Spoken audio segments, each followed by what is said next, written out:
So the scripture we have this week is a bit of a nutty one.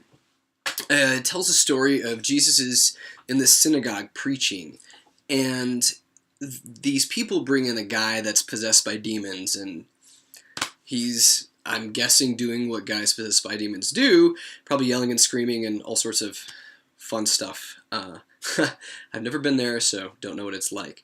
But suffice to say, what Jesus does is he just looks at the guy and commands this demon to come out. Just words, simple words. And then everything goes to normal. This guy's demeanor changes. He is kind of just returned to who he is and supposed to be.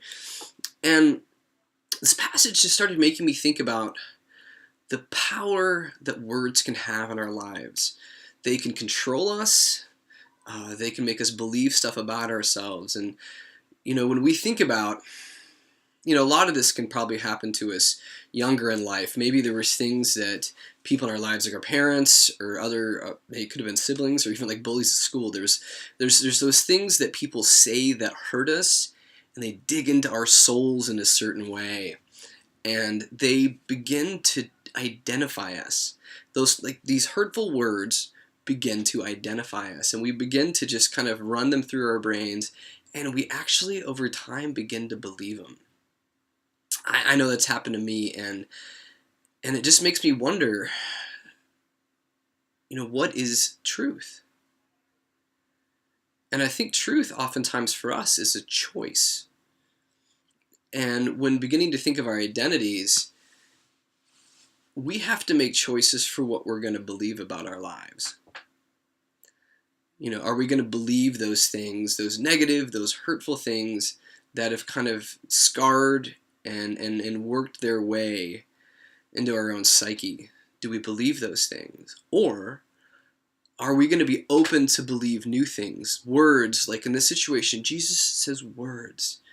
And have you ever been in a situation where you had a good friend come to you and they said something so true, so encouraging, so beautiful, that it just was nourishing to your soul?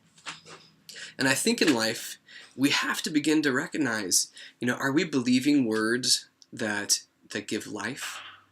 Or do we believe words that tend to tear us down? And it really just comes down to choice. So are there things in your life that you have believed about yourself that in some place isn't true? Have there been times where people have said stuff to you and hurt you and tried to tear you down, and you began to believe them? And then you began to live like those things were true. What are those things that you need to let go of? What are those healing words that you've gotten from other people that you need to accept?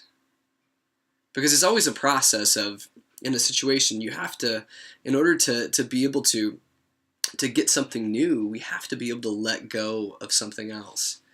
And, I just want to offer a few things, is that, if you believe what it says in the Bible, that we're created in God's image, that you are good, that there are good things in you, and that there's a hope, and that there are better days ahead.